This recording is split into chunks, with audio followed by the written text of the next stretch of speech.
O sige, tama na lang yung ibang bansa. Pag-usapan naman natin yung sa mga Pinas lang. Para sa mga maagang nabawian ng buhay at sa pagpatak ng mga luha. Para sa kanya, masagana ang pamumuno sa dami pa namang naging pataba sa lupa. May mga batang inosenteng nadamay, teacher ka. May nawalan ng anak, kapatid at pamangkin. Loyalty mo wala sa bayan, putang ina mo si Plaridel ka pa man din.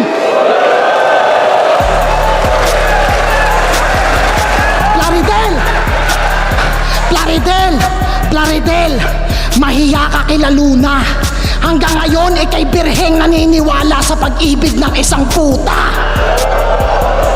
Sumusunod ng walang tanong kung susumahin ay alipin na to. Nakasuporta sa mga taong dahilan kung ba't sa sariling bayan ay para pa rin bilanggo. Na para sila makalanghat na sariwang hangin, tayo ang naghihingalo.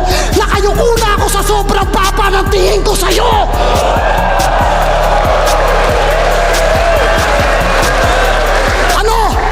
Iyak na lang kayo? Humanda kayo sa 2028? O ba't? Sino bang nabudol? Kami ba? Tinutulan na yan dating-dati pa. Putang ina mga propagandang meaningless. At oo, tang ina mo nang gagaling to sa dating kapwa mo DDS.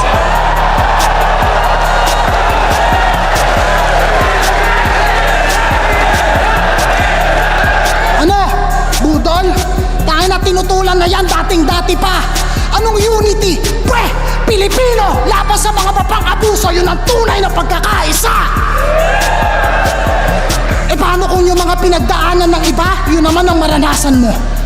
Ikaw naman yung malagay sa sitwasyon na dating nilalait-lait at tinatawan-tawanan nyo.